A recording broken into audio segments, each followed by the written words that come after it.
Hi, I'm David Simmons, and this is a review of the Grandstream GXV3275 Android desk phone. This is a fully digital phone. You can't use it with a regular POTS line. You do need a VoIP service or IP PBX to use it. It runs Android, so it's a lot like having an Android tablet with a handset and stand.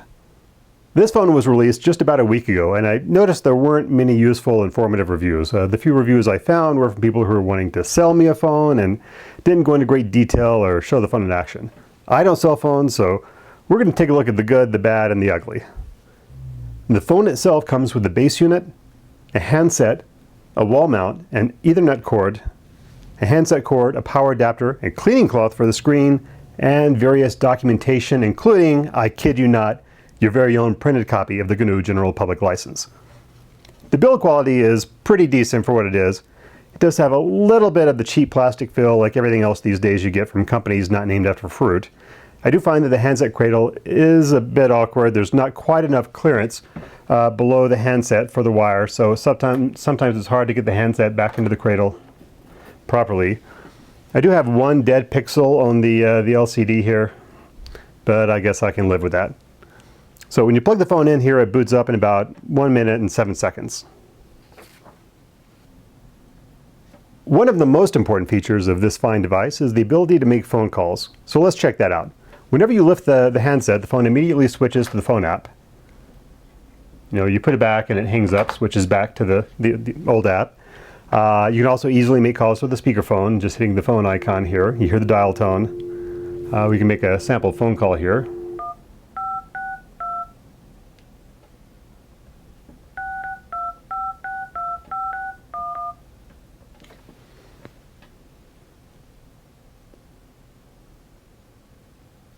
Sycamore Bank will be closed Friday, July 4th to celebrate Independence Day. Have a safe One nice feature here is the option to record phone calls, which seems to work quite well, and it works without beeping the party on the other end. So, on the 1st say more. 6:46. Start recording, and we're recording the call. Mostly clear. Low around 73. Tomorrow, 30% chance of thunderstorms. High around 91. Main menu. For weather, press 1 now. The speakerphone seems to be pretty good. The handset has very good quality. Unfortunately, it's so good that the other party can hear me breathing unless I consciously move the microphone about an inch away from my mouth. So keep that in mind should you get one of these phones. There's also support for a Bluetooth headset, and it works about like you would expect. One of the compelling features of this phone is that it's actually an Android tablet in addition to being a simple desk phone. The hardware isn't as powerful as a modern Android phone or tablet, nor is the software quite as polished. Don't buy one of these expecting it to be as slick as a Nexus. It runs a customized version of Android 4.2 and comes with an app called GS Market here for downloading more apps from Grandstream. And as you can see, one of the apps you can download is the actual Google Play app, and when you download that, then you can download everything else from Google. You can see that over here. Yep, Play Store.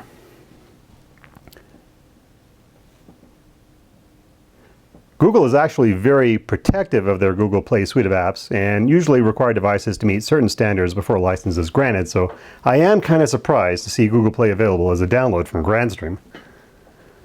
So, let's see how Google Hangouts works here.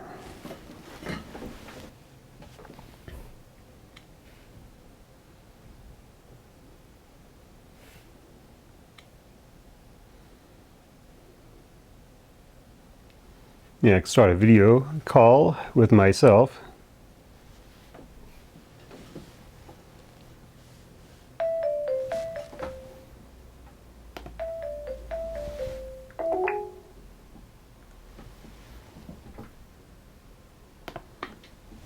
And there you can see me from the other end of the Hangout. It mostly works like you would expect, but your video, as seen by the other party, is pretty bad and a bit laggy. It's a small, cheap camera, and the device does seem a touch underpowered for keeping up with the video encoding. I noticed a bit of flakiness when trying to enable a Bluetooth headset earlier. When I switched over to Bluetooth, the incoming audio became garbled. Then I switched back to speaker, and the incoming audio fixed itself, but played through the Bluetooth headset. If you can imagine that. So Also, whatever you do, don't lift the handset to talk in Hangouts, because the moment you do that, you're not going to be able to talk in Hangouts. It's going to go to the phone app as such. And you'll have to go back to the Hangouts without being able to talk on the handset. I've come to the conclusion this phone isn't really meant to run arbitrary Android communication apps very well. If you just stick to the core features of the phone, you'll probably be okay. So how much power does this use when you have it plugged in all day? I put a kilowatt meter on it, and I found that when the screen's turned off, when it's in sleep, it uses about 3.1 watts.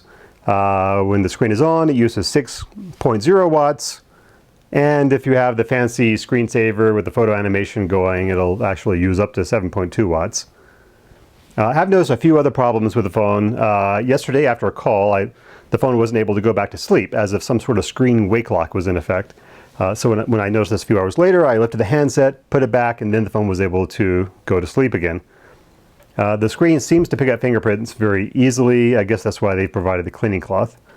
All in all, I like the phone and think it will be a great replacement for the dumb phone that I have been using. You just can't expect it to be a slick Nexus-style Android superphone.